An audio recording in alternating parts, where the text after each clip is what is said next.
Listo, ya comenzó a grabar. Entonces, otra vez buenos días a todos, bienvenidos. En la clase del día de hoy lo que vamos a ver es unos rudimentos, como le diría alguien de forma elegante, simplemente una parte muy básica de la programación orientada a objetos y cómo la podemos utilizar nosotros para simplificar la manera en que podemos programar cosas. Hasta ahora hemos utilizado solamente funciones y de hecho realmente eso es lo más recomendable, pero con los objetos podemos mezclar las funciones con otra forma de hacer nuestros programas para que sea más sencillo. C++, cuando se enseña, digamos, de la forma tradicional o anticuada más bien, se ve como el lenguaje C con clases, como las clases son los que se utiliza para modelar los objetos. Pero realmente C++ va mucho más allá, tiene varios paradigmas metidos. Pero también asimismo, pues es responsabilidad de nosotros como programadores escoger hasta qué punto podemos llevar eso a la práctica y es eficiente. Y lo que yo he notado en muchos casos es que abusar de la programación orientada a objetos, más allá de lo que define básicamente, pues hace que nuestros programas se vuelvan mucho más enredados, mucho más abstractos, pero en general pues no nos trae demasiadas ventajas para nuestro nicho de trabajo de computación científica. Entonces, lo que quiero es contarles en general un poquito qué es lo que hay por detrás y mostrarles básicamente para nosotros qué es la programación orientada a objetos, que es básicamente empaquetar datos para que modelen un tipo de datos más complejo. Y ya, eso es todo. No nos vamos a meter con otros conceptos como herencia, polimorfismo, herencia virtual, múltiple, dispatching y un montón de cosas que hay detrás, porque como les digo, eso no, eso digamos puede ser útil en algunos escenarios de programación muy generales, pero para nuestro nicho genera un montón de levels de niveles de indirección y un montón de, digamos, de una lógica tan enredada que pues ya no se entiende muy claramente qué es lo que está pasando. Entonces, nuestro objetivo, digamos que en este momento, y de hecho eso es lo que vamos a hacer en esta clase, y si alcanzamos, pues, y si no, pues hasta parte de la otra, es hacer esta modelación. Nosotros queremos modelar una partícula que rebota en el suelo. ¿Listo? Pero nosotros no queremos, o sea, no es como cuando uno hace movimiento uniformemente acelerado, en donde uno tiene ya la solución teórica. Entonces uno dice que X, que Y es igual a Y sub 0 más B sub 0 T más A por T al cuadrado sobre 2. No, eso no lo tenemos. Nosotros lo que vamos a hacer es modelar tiempo a tiempo cómo sería el cambio de nuestra partícula de acuerdo a unas fuerzas externas y a partir de ahí, increíblemente, va a surgir esa solución teórica.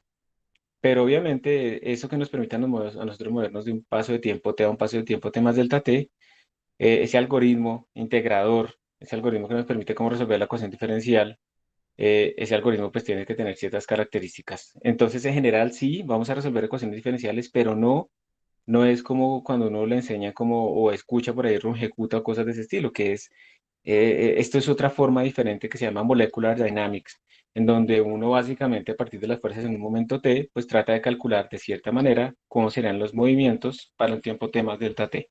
Pero entonces, antes de entrar en eso, que también vamos a aprender un rudimento de cuáles son esos algoritmos básicos que uno puede utilizar ahí, antes de entrar allá tenemos que pensar es, bueno, pero yo cómo haría esa simulación. Digamos que en general yo lo que necesito es tener una partícula, pero no puedo, necesariamente no tengo que quedarme con una sola partícula, pero en general pues voy a tener un cuerpo y este cuerpo pues yo quiero que se mueva en función del tiempo. Entonces voy a tener como, si yo hiciera una tabla, voy a tener entonces en el tiempo, voy a tener varias posiciones y varias velocidades, ¿cierto? Entonces voy a tener cosas así. Entonces, en cada instante de tiempo yo al menos necesito tener no solo esto, sino también como una aceleración que viene a calcular una fuerza sobre una masa. Yo necesito tener como estos datos que tengo acá, ¿sí? Entonces, necesito tener como un arreglo y supongamos que solamente va a ser suficiente en cada instante de tiempo t. Necesito en cada instante de tiempo t tener un x, un b sub x y un a sub x, ¿cierto? Si pasamos a tres dimensiones de una vez, entonces tendríamos que tener un y, un b sub y, una sub y, un z, un b sub z y una sub z. Esto sería para una sola partícula. Pero además, miren que por ejemplo yo necesito la masa, entonces además tengo que tener la masa, que aunque esa no cambie, pues tengo que tener la masa en algún lado, ¿sí o no? Ahora, ¿qué pasaría, por ejemplo, si yo tuviera n de estas partículas? Entonces tendría que tener, digamos que lo primero que a uno se le puede ocurrir es tener un arreglo de nx, un arreglo de n b sub x, un arreglo de n a sub x, y así también para y y para z. Ta, ta, ta, ta, ta, y también un arreglo de masas. Esto es una forma de verlo y está bien, pero esta forma de hacerlo no es muy amigable con la caché, con nuestros procesadores, con la memoria. ¿Por qué? Digamos que cuando yo quiera, por ejemplo, actualizar una posición de mi partícula iésima, entonces yo extraigo a x sub i, ¿listo? Y voy a calcular eso de alguna manera. Pero para calcularlo, pues yo voy a necesitar, por ejemplo, como b sub i, y voy a necesitar también la aceleración sub i, por ejemplo, y la masa sub i. Esto quiere decir que yo estoy pegando brincos de este arreglo a este arreglo grandísimos, a este arreglo, luego a este arreglo por acá, en la memoria. Y ya de lo que hemos visto anteriormente, y de lo que ustedes, digamos, ya deben tener como una idea de cuál es la ventaja de los arreglos, pues entonces uno se da cuenta que tal vez esta no es la mejor manera de acceder a mis partículas, porque aunque me dé lo mismo, yo estoy pegando unos brincos muy fuertes en la memoria, entonces de pronto este código me da un poco lento, no mal, sino lento. ¿Ok? Eso es como la primera idea que uno tiene acá. Pero pilas, esto no es que esté mal. Esta forma de modelar así, esta forma es muy útil cuando uno va a trabajar en tarjetas gráficas, en GPUs. Cuando uno va a trabajar en GPUs, como las tarjetas de NVIDIA o las tarjetas de AMD, cuando uno va a programar allá, esta es la manera más apropiada de programar en ese sitio. Porque por la forma en que esas arquitecturas están hechas, lo que ellas tienen es un montón de microprocesadores que hacen pues todo un trabajo en paralelo, entonces es preferible darle los arreglos de esa manera, ¿listo? Pero para nosotros, en la CPU, que es donde estamos programando nosotros, esto no es muy bueno precisamente por estos saltos en memoria, ¿sí? Entonces para la GPU está muy bien, pero para la CPU, pues no está muy bien, ¿sí? Carita triste. Entonces, hagamos la verdadera carita triste ahí. Entonces, realmente tenemos que pensar de pronto una mejor manera. Y si yo lo que quiero es evitar estos saltos, pues yo lo que quisiera más bien es que en vez de hacerlos así, como saltos así en la memoria, yo quisiera tener más bien el x sub i pegadito al bx sub i, pegadito al ax sub i y pegadito a la masa sub i. Esta sería como lo que yo quisiera que fuera lo que sucediera en la memoria, de tal manera que cuando yo vaya a actualizar la posición o la velocidad, tengo todo ahí cerca. Entonces, cuando lo traiga de la memoria RAM a mi procesador, a la caché de mi procesador, entonces todo va a estar cerca y va a ser mucho más eficiente y no estoy saltando en memorias tan contiguos. Entonces, lo que yo necesito es como empaquetar esto en una sola cosa, ¿sí? Pero resulta que esa única cosa, pues no necesariamente implica un arreglo homogéneo, porque puede ser por alguna razón que yo tenga que esto es double, que esto es double, que esto es double, pero que esto sea float, por alguna razón. O que yo tenga otro atributo como que la partícula es activa o no es activa, ¿cierto? Entonces, active, subiésimo, y eso es un booleano, ¿sí? Entonces yo lo que quiero es empaquetar cosas muy cerca de la memoria, todas estas 5 cosas ahora, pero no todas tienen el mismo tipo de datos. Como no todas tienen el mismo tipo de datos, pues no puedo utilizar un arreglo. Tengo que hacer algo más. Necesito algo más, una estructura diferente.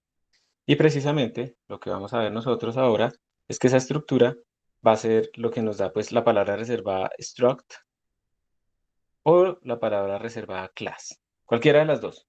Hay una diferencia entre ellas dos que después la vamos a mirar, pero básicamente lo que necesitamos es eso. Cuando uno utiliza class o utiliza struct, lo que uno está creando es un nuevo tipo de datos. ¿Listo? Uno está creando un nuevo tipo de datos que internamente puede tener lo que uno quiera, un double, después un float, después un bool, después un string, ¿sí? Todo eso puede estar ahí adentro.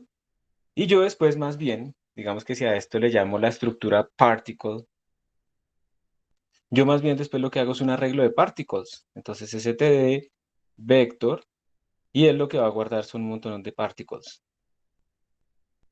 ¿Listo? Entonces aquí le vamos a llamar body o bodies de n. Bueno, así no, no es, ¿no? Bodies de n. ¿Sí o no?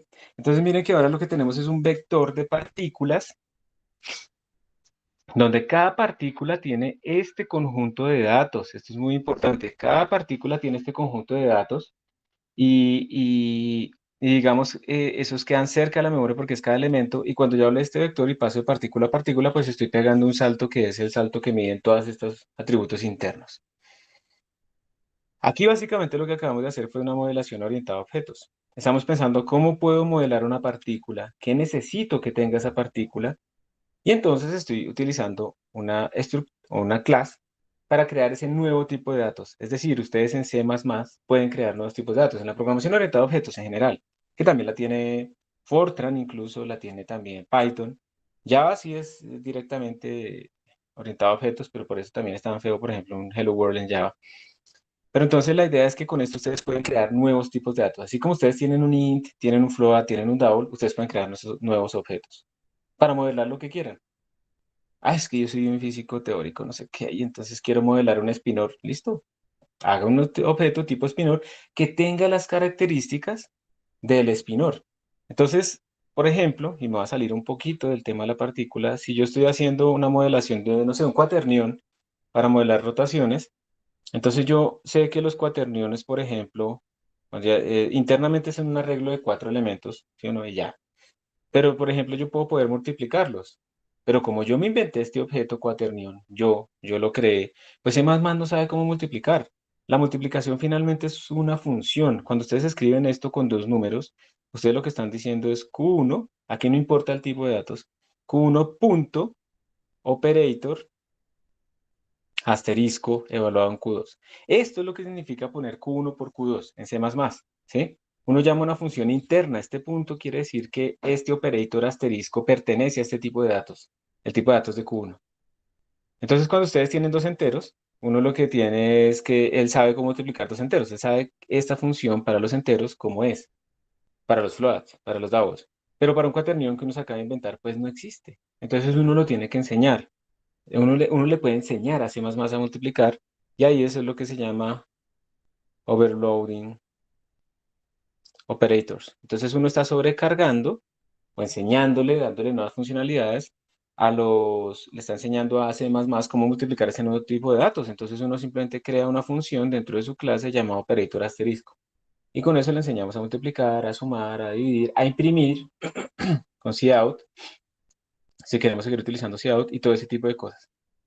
Esto entonces es supremamente útil cuando uno tiene modelos como muy complejos, en donde es más sencillo pensar no en la posición de todas las partículas, luego la posición y de todas las partículas, etcétera, sino que uno más bien está pensando es en yo tengo una partícula y quiero decirle a esa partícula que se mueva al instante t más delta t. Quiero decirle a esa partícula que choque con una pared. Quiero decirle a esa partícula que choque con otra partícula. Cuando uno lo puede pensar así, cuando es más fácil modelarlo así, pues está pensando en modelación orientada a objetos. ¿Listo? Entonces esta es como nuestra idea. Queremos modelar entonces nuestra partícula, pero más bien de esta forma, utilizando un struct, un class. Eh, y vamos a ver algunos otros ejemplos que van a quedar ahí de sobrecarga de operadores y cosas así, pero pues eso ya es más allá. Esto es lo básico que nosotros necesitamos. Esta función acá que se llama composición,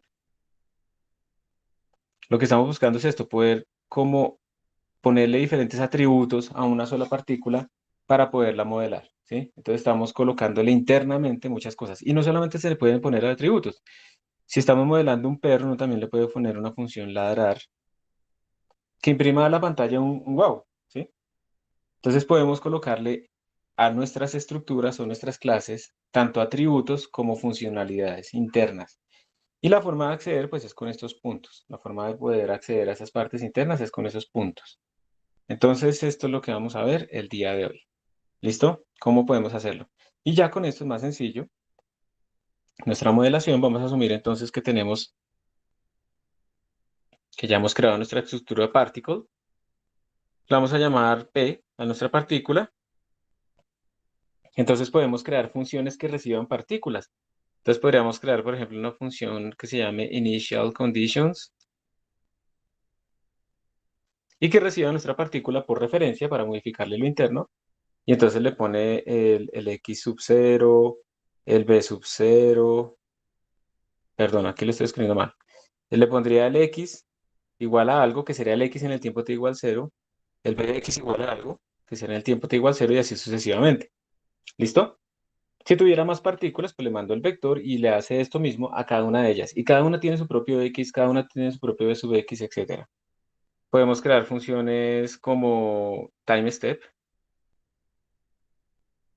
que recibe el P y que también recibe pronto un delta t, y entonces lo que hace es que mi x me lo pasa a un x nuevo, ¿sí? Le cambia el valor. Pues no es que estemos creando una nueva variable, sino digamos que uno le podría poner como el x nuevo va a ser el x que tenía originalmente más b sub x por dt, por ejemplo. Eso es el algoritmo de Euler, ¿sí? Simplemente yo lo avanzo hacia un pedacito y con esto estoy pasando de mi tiempo t, lo pasé a un tiempo t más delta t. Y ya, ¿sí? Eso es lo que yo puedo hacer. Entonces todo esto se puede hacer acá sin ningún problema. Déjeme que vi como que una pregunta. Sí, aquí dice, bueno, José Esteban dice que se ve con una caja negra en la pantalla. Sí, sí, es que ese es el computador. A ver si lo cierto, no pasa nada. Esperemos que no pase nada. Em, ¿Cómo poner solo P ya está con poner solo P ya está por referencia? Buena pregunta y la respuesta es no.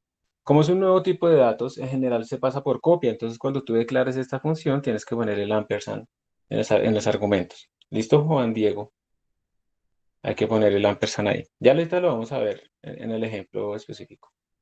Pero entonces, digamos, uno puede empezar a crear funciones y aquí uno puede empezarse a emocionar. Entonces uno puede decir, no, pero voy a crear una clase integrator, ¿sí? Y que el integrator sea mi nueva clase y ese integrator dentro de su constructor, que es lo que crea mi objeto. Entonces, ese integrator va a recibir el dt y ese dt va a ser un atributo interno que a veces le ponen como un guión abajo. Y entonces va a ser una template también para que funcione con cualquier tipo de objeto. Y empieza uno a meterse más en la modelación de objetos completamente abstracta de cómo integrar. Y por ahora nos vamos a quedar simplemente con eso. Hacemos simplemente una función que haga time step. Cuando se me esté complicando, cuando yo quiera de pronto probar diferentes tipos de integradores y necesite que dependiendo del tipo de datos que reciba, actúe con un integrador diferente a otros, de pronto sí me puedo poner a hacer toda esta vaina. Pero por ahora, ponerse a pensar y a generalizar absolutamente todo sin tener ni siquiera el primer programa sencillo funcional, pues es una de las trampas de la programación orientada a objetos, que es a lo que no queremos en la que no queremos caer, ¿sí? Entonces, pues mucho cuidado con eso. Digamos que lo esencial en este momento pues es el piso y ya. Vamos a calcular otra función que se llame fuerza y entonces recibe un P, ¿listo? Y de pronto unos parámetros, de pronto no, ahí miraremos. Eso depende mucho de la complejidad, ¿sí? De nuestro programa. Y entonces lo que va a calcular es la fuerza. El P.F en X igual a no sé qué. P.F en Y igual a no sé qué.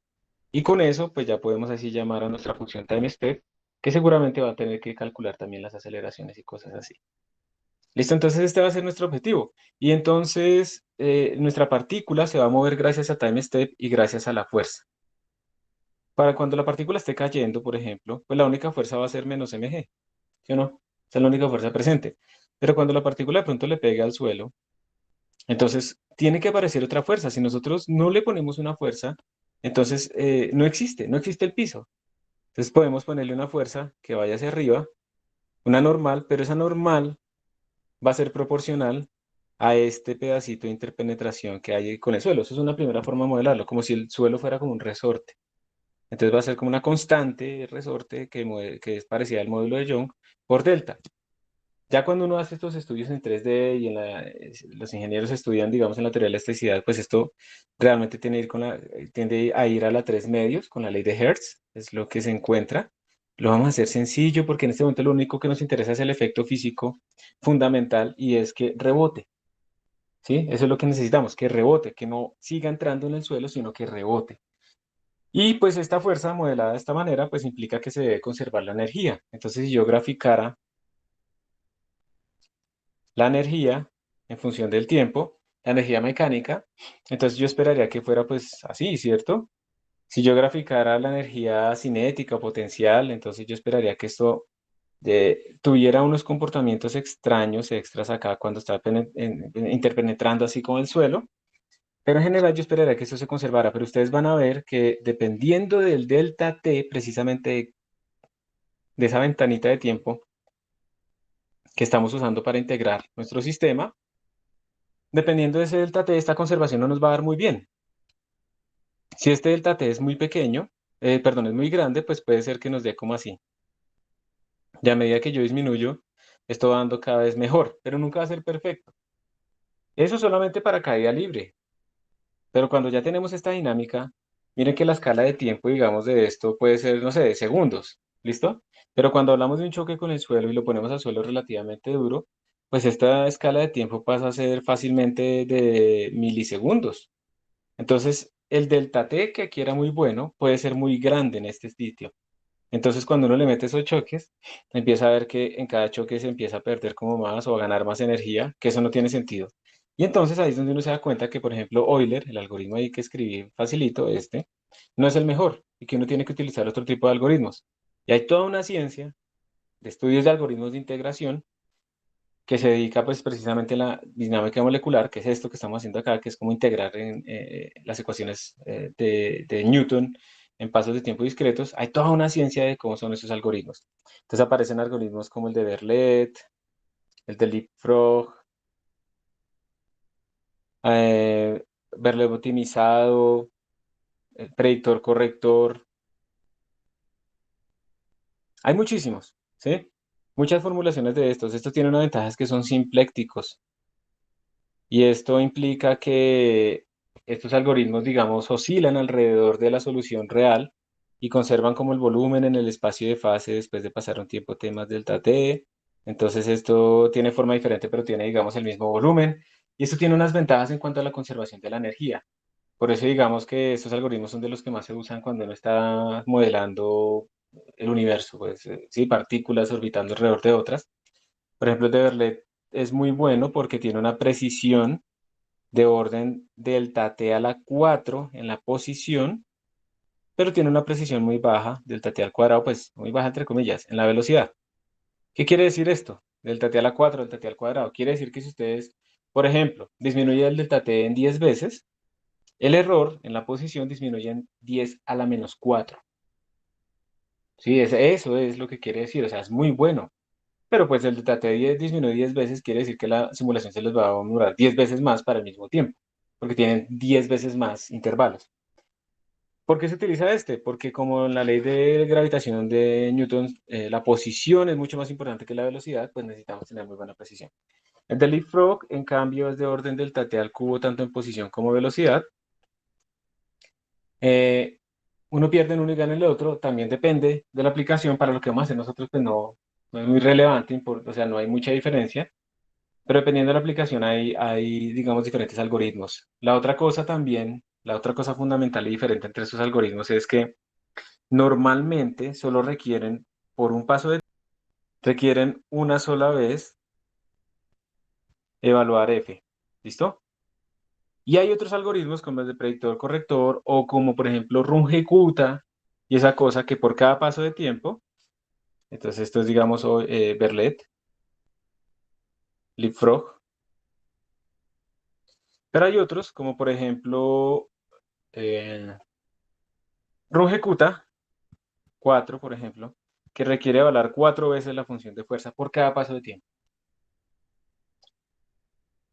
Y eso es una gran desventaja en el caso, por ejemplo, de sistemas gravitacionales o de sistemas moleculares, en donde evaluar la función de fuerza es muy pesado. Por ejemplo, evaluar la función de fuerza cuando uno tiene sistemas gravitacionales con muchas partículas, pues es supremamente pesado, porque como la fuerza gravitacional tiene un rango infinito, entonces hay que hacer demasiadas cosas para poder tener en cuenta todas esas fuerzas. Igual que en un sistema molecular como tal, porque esos campos de energía, bueno, esos campos de energía potencial alrededor que permiten calcular la fuerza, también son bastante pesados y complejos. Entonces, si yo tengo que evaluar tantas veces la fuerza, tal vez mi simulación pues va a demorarse demasiado y por lo tanto tal vez utilizar estos algoritmos que requieren varias veces la fuerza por unidad por cada paso de tiempo, pues no es muy ventajoso. Entonces por eso les digo que el único algoritmo para resolver ecuaciones diferenciales no es RuGecuta o ese tipo de formulaciones. Hay otras formulaciones como estas que son también integraciones paso a paso de las ecuaciones diferenciales ordinarias de valor inicial como estas, que tienen sus ventajas también y sus desventajas, ¿no? En cuanto a la aplicación a diferentes tipos de sistemas. Si yo tengo un sistema en donde no tiene sentido hablar de fuerza, pues entonces ahí yo no vería claramente cómo aplicar estos métodos. Se pueden adaptar, ¿sí? Pero entonces hay unos sistemas donde es mejor con RuGecuta, es más estable, otros sistemas donde es mejor acá, y uno tiene que mirarlo. Pero para estas modelaciones de partículas interactuando, donde las escalas de tiempo cambian y donde la fuerza, digamos, tiene este comportamiento así como el que estamos diciendo, estos algoritmos en Molecular Dynamics, estos algoritmos de Leapfrog, de Verlet, son los que se utilizan normalmente. ¿Listo? Entonces esto es todo lo que vamos a hacer en esta modelación. O sea, vamos a aprender a utilizar estructuras, ¿sí? Vamos a crear nuestra estructura particle. Pero vamos a mezclar eso con aprender también esos algoritmos de integración. Por eso esto es no solamente modelación orientada a objetos, sino también una introducción básica a Molecular Dynamics. Y además vamos a aprender otra cosa, que es organizar nuestro código en diferentes archivos. Entonces ya no vamos a tener como un solo código así gigantesco, donde vamos a tener aquí los encabezados, aquí la función main. Sí, aquí un montón de declaraciones y aquí un montón de implementaciones. No, lo vamos a separar en varios pedazos. Un pedazo acá, claro, es un archivo para la función, para la partícula. ¿Sí? La partícula como tal no sabe cómo la van a usar en la función main, no sabe cómo la van a integrar, no sabe nada de eso. La partícula simplemente sabe qué es lo que tiene, ella. ¿Sí? Eso es lo que la partícula sabe, simplemente ella qué es. Y ya. ¿Qué más tenemos acá? Podemos tener también como unos archivos para el integrador, donde vamos a poner estas funciones, ¿sí? Estas funciones que hacen el time step, ¿listo? Y que además calcula otra cosa que se llama el arranque, que ahorita lo vamos a hablar. Y después vamos a tener también, digamos en esta forma sencilla, pues vamos a tener después como un archivo que hace la simulación de Molecular Dynamics, que es básicamente el que pone las condiciones iniciales, ¿sí? Initial conditions. Además, esas funciones, miren que esas funciones son independientes de qué es la partícula, ¿sí? Entonces, por eso lo estamos separando. ¿Qué más tiene? También tendrá, por ejemplo, el de la fuerza. Este Molecular Dynamic Simulation es el que va a tener cómo calculo la fuerza, qué fuerzas hay. Y yo, digamos que idealmente, cuando haga un cambio acá y añada una nueva fuerza, pues yo no estoy cambiando ni esto ni esto. Entonces lo estoy modularizando. Pero a nivel de archivos, estamos hablando de una modularización más grande. Entonces vamos a crear aquí un encabezado, un punto H y un punto CPP. El punto H tiene las declaraciones y el punto CPP las implementaciones. ¿Listo? Punto H, punto CPP, punto H, punto CPP. Y en ninguno de estos hay una función main todavía. ¿Sí? Entonces vamos a crear una función main. Main MD o bueno, como queramos. Ahí yo no me acuerdo qué nombre fue que le puse. Donde va a estar nuestra función main. ¿Sí? Pero ahora nuestra función main va a ser muchísimo más corta. O sea, básicamente nos quedamos solamente con este pedazo de la función main y lo que vamos a tener es un montón de includes. ¿Listo? Esto ya no está, ya desapareció en esa función main porque eso está metido entre estos CPPs y la idea es que cuando compilemos, vamos a compilar nuestra función main.cpp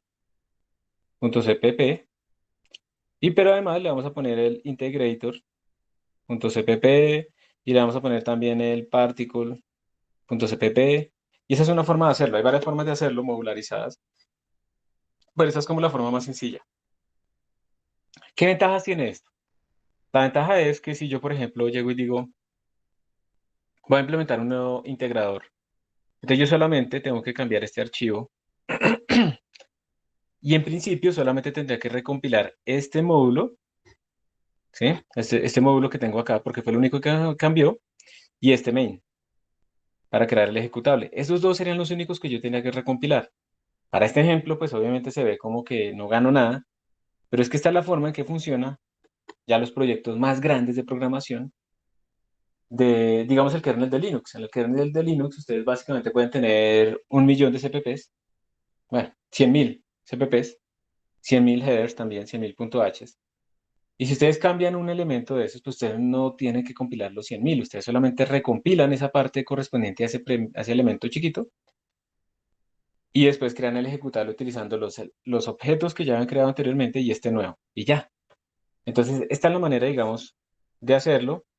Le quiero enseñarlo simplemente para que ustedes vean cómo manejarlo. No es que tengan que ahora en adelante hacer todos los programas así. Simplemente es una manera en la que uno no solamente está modularizando a nivel de funciones o de clases, sino a nivel de archivo para separar mejor los concerns, las tareas entre nuestro programa.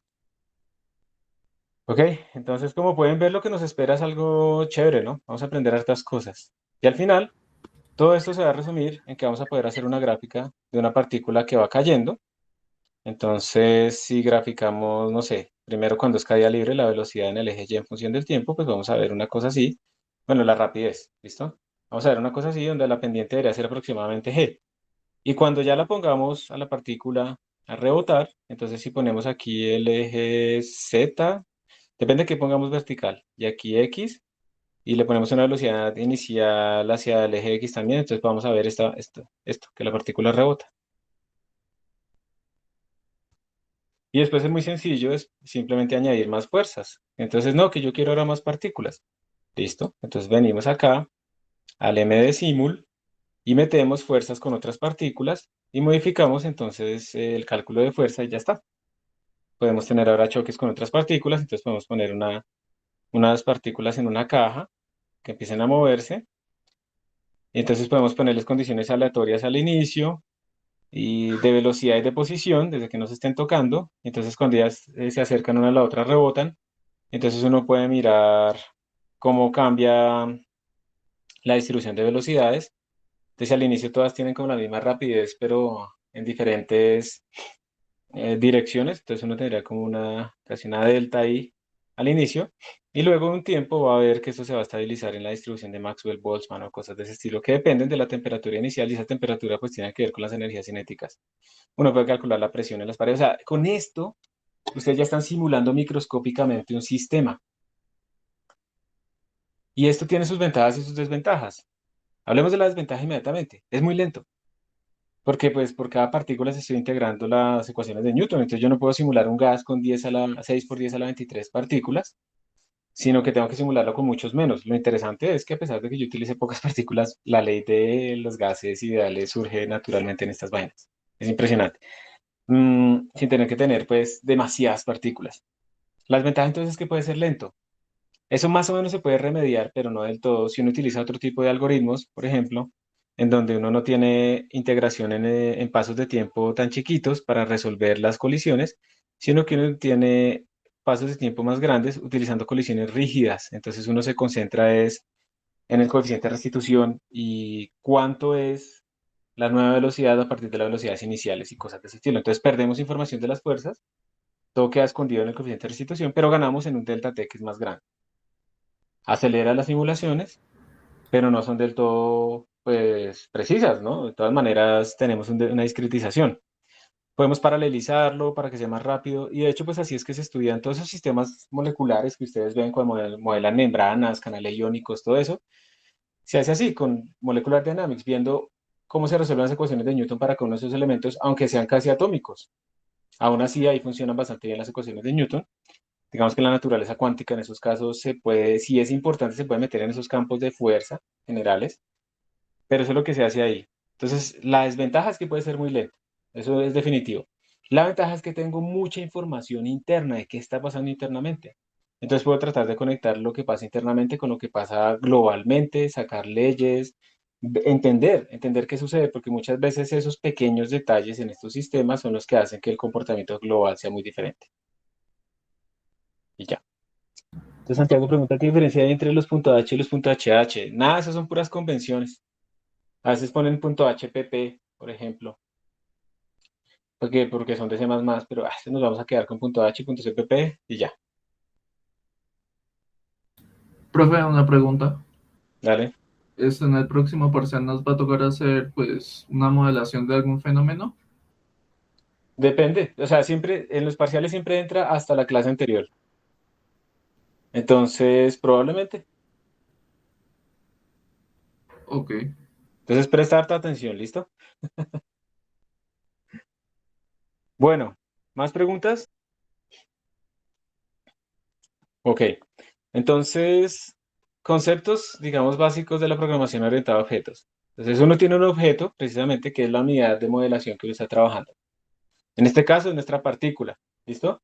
Entonces, el objeto que vamos a trabajar nosotros acá es la partícula. Este es nuestro objeto. Y lo vamos a modelar a través de la clase.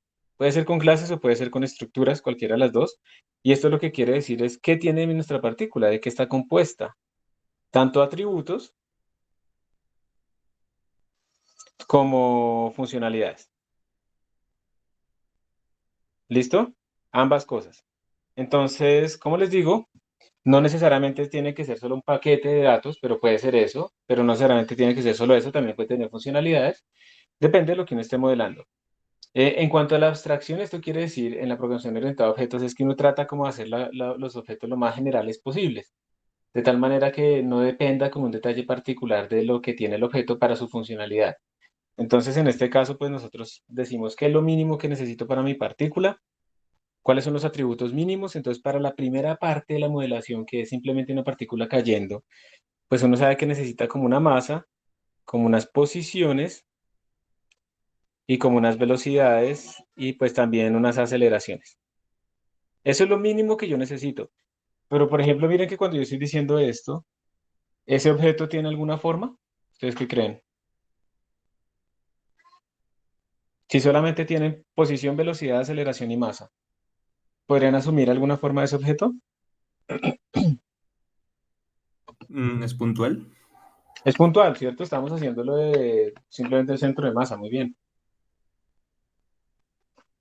Porque para este caso nos estamos quedando con esa modelación básica. Entonces, no necesitamos, o sea, en este momento nos estamos concentrando en eso.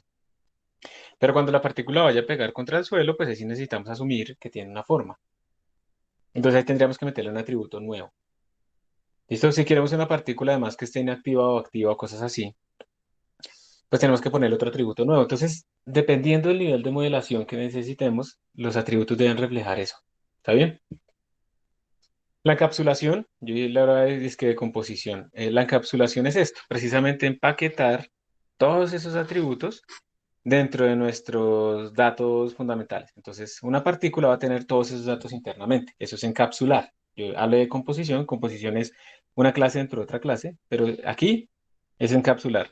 ¿Cómo sería una clase dentro de una clase? Pues puede ser que yo convierta esto en un vector 3D, haga una nueva clase que modele vectores, vector 3D, vector 3D, y entonces tengo una clase dentro de otra clase, ¿cierto? Mi partícula tiene una masa, que es un escalar, y unos vectores, posición, velocidad, aceleración, que son una nueva clase que yo también escribí, o que estoy utilizando de una librería, lo que sea. Entonces, esto será como la encapsulación. La, de, la herencia es algo realmente que no vamos a usar. Ahí es donde empiezan esos niveles de indirección de la programación orientada a objetos. Entonces, realmente esto que pongo acá, esto realmente, a menos que uno sepa muy bien para qué, pues esto como que no lo usaremos nosotros por lo menos. Pero pues la herencia básicamente es que, digamos, no sé, ustedes quieren hacer una modelación de cuadrados, de círculos, ¿sí? De triángulos. Entonces, a todas estas, ¿qué tienen en común todas ellas? Todas ellas son shapes, que son 2D. ¿Listo? Entonces, Shape 2D va a ser una clase fundamental abstracta que va a tener unas funciones virtuales internas que son como dibújese, ¿sí? Como imprima sus vértices, no sé qué cosas. Y pues dibújese le aplica al cuadrado, al círculo, al triángulo. Imprímase le aplica al cuadrado, al círculo, al triángulo. Coloréese le aplica a todos ellos. Entonces son funciones como comunes para todos, ¿sí? Y cuando yo ya creé un cuadrado, entonces cuando creé mi clase Square, esta clase va a heredar de Shape, va a heredar esas funciones, simplemente que las va a especializar, porque dibujar un cuadrado es diferente a dibujar un círculo. Cuando yo creo otra clase Circle, va a heredar también de shape. Entonces aquí uno está como transmitiendo funcionalidades de algo muy básico hacia especializaciones de ese algo básico. Entonces estamos haciendo una herencia aquí. Y el polimorfismo pues también tiene que ver, dependiendo yo puedo digamos hablar de un cuadrado es un cuadrado o es un shape. Entonces yo puedo trabajar cuadrados y círculos de la misma manera, de forma uniforme a todos, decirles simplemente ustedes como son shapes, simplemente imprímanse todos, porque todos tienen esa función de imprimir. Y entonces, en tiempo de ejecución, se sabe cuál es función escoger dependiendo de si es un cuadrado o si es un círculo, aunque todas tienen la misma función internamente que se llama draw. Sus implementaciones cambiaron cuando definimos estas nuevas clases, ¿sí? Entonces, de ahí es que viene como esto, pero pues como pueden ver acá no nos aplica y empezamos a generar unos niveles de indirección que realmente al final pueden impactar el desempeño. Entonces, depende de la aplicación. Para lo sencillo que vamos a hacer nosotros no se necesita. Esto sí lo necesitamos, el overloading, ya lo hablamos, que es enseñarle como si yo creo una clase vector 3D, entonces tengo que enseñarle a sumar, a restar, a multiplicar y tengo que entender esa multiplicación qué significa. Significa producto punto, producto cruz. Yo tengo que definir esa convención, ¿sí? Porque pues C++ no sabe, yo soy el que me invento eso. También puedo utilizar este para el producto cruz, pero hay que tener cuidado porque la precedencia de estos operadores no cambia solamente porque yo los redefina. Entonces, solo porque yo dije que esto era una multiplicación, no quiere decir que ahora tenga más precedencia que la suma y la resta. Sigue siendo el operador lógico, el XOR, entonces tiene la misma precedencia original. Y entonces, si yo escribo cosas como A más B cruz C, supuestamente yo estoy pensando que eso pasa primero y eso es falso, porque de nuevo la precedencia no cambió. Entonces, esto lo que va a hacer realmente es A más B cruz C. ¿Listo? Entonces hay que tener cuidado con eso, pero bueno, ese es el único detalle. Y los constructores y los destructores son cosas muy útiles que tienen estas clases que indican qué debe pasar cuando me declaran una partícula,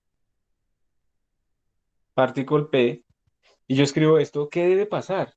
¿Sí? ¿Qué debe suceder? ¿Qué valores deberían tener esos valores internos de mi partícula? Porque, por ejemplo, puede ser que yo no estoy modelando una partícula sencilla, sino una partícula que por dentro, que más bien es un polímero. Entonces, por dentro ese polímero tiene que tener un arreglo de subcomponentes. Entonces, cuando yo cree esta partícula, yo necesito que internamente él la llame al operator new o un resize de un vector interno. Y necesito que eso pase en tiempo de declaración. ¿Listo? Eso es lo que hace un constructor. Y de la misma manera, yo necesito que algo pase cuando esto sale de alcance y se destruye. Entonces necesito que libere la memoria, que retorne cosas, que imprima algo. Bueno, depende. Entonces uno puede declarar también destructores que hagan eso. Por eso es que a ustedes, por ejemplo, el vector de C++, el std vector, le libera la memoria automáticamente porque su destructor hace eso. Entonces cuando sale de alcance, él no simplemente desaparece y ya, sino que él internamente llama al operator delete ahí. ¿Ok? Entonces esto es como lo básico y lo general de este tipo de modelación. Esto es básicamente lo mismo. Ustedes pueden sobrecargar todos estos operadores que tienen acá.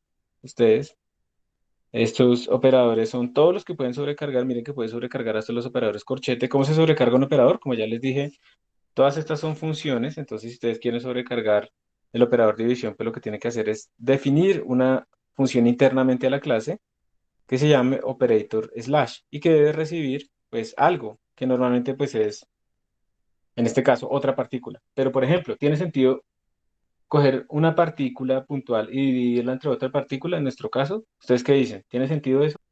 No, ¿cierto? Entonces en ese caso no aplica, pero si yo tengo dos vectores, ¿tiene sentido dividir dos vectores? Tampoco. ¿Tiene sentido dividir dos matrices? Pues uno podría definirlo como la A por la inversa de la otra, pero hay que tener cuidado con eso. Entonces no es sobrecargar todo, es sobrecargar lo que tenga sentido también para nosotros. ¿Está bien?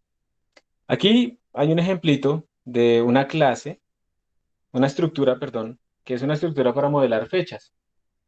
Entonces, si uno quiere modelar fechas, le puede poner cualquier nombre. La idea es esta. Miren, ustedes utilizan la palabra reservada struct y le ponen un nombre. Normalmente en las clases uno acostumbra a poner la letra inicial de la clase en mayúscula para distinguir esto como un nuevo tipo de datos, una costumbre. Y esta estructura que modela las fechas, pues va a tener un entero que modela el año, un entero que modela el mes y un entero que modela el día. Cuando le ponen esto así, este corchete vacío, realmente le están inicializando con cero. ¿Sí? De hecho, preferiría ponerle el cero. Pero eso está diciendo que cada objeto de tipo date_struct, como today, ¿sí? Así se llama, va a tener estos elementos. Entonces, este va a ser el año, en este orden que se declararon, se va a inicializar el mes y el día. Entonces, internamente su year va a ser 2020, su mes va a ser 10 y su día va a ser 14 internamente. Si yo quiero modificarla, entonces yo simplemente le digo, oiga, today, dígame cuál es su día. Miren, el operador punto es la clave en esto. ¿Sí? Ese es el operador que nos permite acceder a los elementos internos. ¿Está bien? Entonces simplemente utilizo el operador punto, obsérvenlo acá, y le pregunto, quiero acceder a su día y quiero ponerle el valor de 16. ¿Listo? Entonces miren que dentro de la función main yo estoy accediendo a algo interno de no de mi clase general, sino de mi instancia today. Bueno, entonces cuando uno imprime esto así, pues le sale la fecha, porque además hemos creado una función que recibe objetos de tipo dataStruct e imprime con el formato que uno quiere. Entonces esto nos va a imprimir pues esto que tenemos acá. ¿Listo? Acá, este tipo de acceso se llama acceso público. Básicamente es como si la función main fuera a utilizar la estructura de dataStruct y puede acceder a la parte interna de dataStruct. ¿Listo? A veces eso no lo quiere uno. Uno no quiere exponer todos sus elementos internos. Uno quiere solamente exponer algunos. Entonces uno puede poner aquí antecitos private, dos puntos, para lo que quiera que sea privado. Entonces en este caso esto sería un error, porque yo no le estoy dando permiso a alguien externo a la clase de acceder a los elementos internos. Y por lo tanto, lo que quiere decir acá es que con una struct todo tiene por defecto el valor public. ¿Listo? Por defecto todo tiene valor public en una struct. Y si ustedes utilizaran class, por defecto todo tiene valor private. Esa es la diferencia fundamental entre struct y class. ¿Listo? No es más.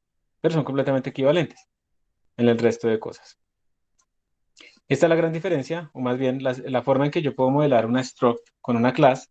Entonces es que yo le tengo que poner el public aquí, para que todo esto fuera externo. Yo puedo tener private, public, private, public. Hay otra que es protected, pero como no vamos a entrar a herencia y todas esas vainas, entonces eso no nos interesa.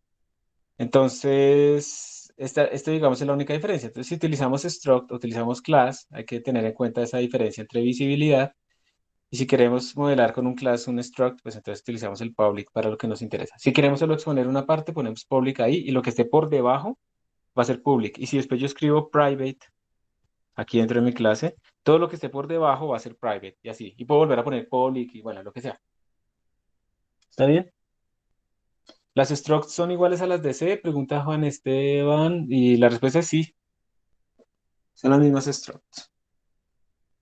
Pues acá ya tienen más, digamos, en C no se le puede poner eso de private, ¿sí? Pero como tal, como estructura de datos que modela cosas, es exactamente lo mismo. Ujú. Entonces lo que vamos a hacer es esto, declarar una estructura llamada particle y lo que quiero, pues ya están los códigos ahí, pero antes de pasar allá, quiero que ustedes piensen entonces cómo escribirán ese pedacito de código, ¿listo? ¿Cómo lo escribirían? ¿Qué atributos debería tener para esta modelación que nosotros necesitamos hacer en este momento? ¿Sí? Eso es lo que quiero que se haga en este momento. Ustedes simplemente abran un Emacs y traten de escribir struct, particle y qué le pondrían por dentro, basándose pues en lo que ven acá. Ojo, nunca olvidar esta cosa. Estos puntos y comas son fundamentales, ¿sí? Porque implican dónde finaliza la declaración de nuestra estructura. Entonces, bueno, eso es lo que necesitamos. Listo, ¿me pueden confirmar que pueden ver mi pantalla? Que tuve ahí un problemita pequeñito. ¿Sí? Sí, ¿O sí, no? señor. Listo. Entonces ahí deben estar viendo como el computador, ¿cierto? Estoy metido aquí en un computador interno de la sala. Como les dije, por favor, pues haber hecho ya el git pull. Ya fue tiempo suficiente mientras yo estaba hablando. Yo creo que ya alcanzaron a hacerlo. Y ustedes deben encontrar en este momento dentro de esta carpeta estos códigos que están acá. Aquí ya está como simulado un poco todo lo que queremos hacer. Pero pues vamos a ir utilizando como ese libreto que yo les pongo ahí que después aparece en la parte gráfica, perdón, en la página web, como para ir hablando un poco más de estas cosas. Entonces, permítame aumentar un poquito la fuente. Entonces, como les decía, lo que vamos a hacer es hacer esa simulación. Creo que ya nos quedó claro qué es lo que queremos hacer, ¿cierto? Modelar nuestra partícula. Entonces, lo primero que quiero decirles es, aquí también está, ya les aparece en la página web. Yo no veo que a ustedes se les haya actualizado la imagen. Ustedes ya están viendo un email. Sí, sí, señor. Sí, entonces, tan raro. Están viendo un IMAX de fondo blanco, ¿sí? Sí, sí, señor. Ve, a mí no se me está actualizando eso en la segunda pantalla. Entonces ahora sí ustedes me tienen que estar diciendo. Si ustedes quieren aprender más y que les recomiendo que quieran aprender más, vayan por favor a este link después y estudien todos esos ejemplos que hablan, que muestran ellos acá sobre clases, para que entiendan mucho más de lo que estamos haciendo ahorita. ¿Listo? No se queden solamente con lo de la clase. Ah, ya, se me cayó la llamada. No se queden solamente con lo de la clase, sino por favor ustedes también pues traten de ir más allá y aprender más cosas, que esa es la idea. La idea de la universidad es eso, así incluso uno no vaya a usar. Conocimiento no solamente es utilitario para producir dinero. Obviamente se necesita para que pues, uno pueda sobrevivir, pero a veces uno también debe hacerlo por el simple placer de ser humano, de aprender más cosas, ¿sí o no? Entonces, pues les recomiendo que lo hagan y que aprendan otras cosas también mientras están en la universidad y que se acostumbren también a trabajar virtual. Ese es el futuro. Y aunque yo entiendo que es difícil uno estar concentrado y que requiere sus desafíos y todo ese tipo de cosas, si ustedes no lo lograron durante la pandemia, lo tienen que lograr en algún momento porque ese es el futuro del trabajo. Eso les puede abrir o cerrar puertas. Y entonces, pues eso hay que hacerlo ya. Y esta fue una gran oportunidad también de recuperar un montón de tiempo para nosotros mismos. Ustedes como son jóvenes, de pronto, yo por lo menos lo recupero mucho para mis hijos. Pero ustedes también deben tener para ustedes mismos, ¿no? Para descansar, para trabajar en otras cosas, bueno, para lo que sea, para estar más tranquilos, pero no gastando un montón de tiempo en buses y cosas así. En todo caso, bueno, tenemos aquí la estructura partícula. Digamos que esto es como nuestra base, eso será como la estructura de programa que yo quiero tener, ¿sí? Esa es la estructura de programa que a mí me interesa como poder modelar.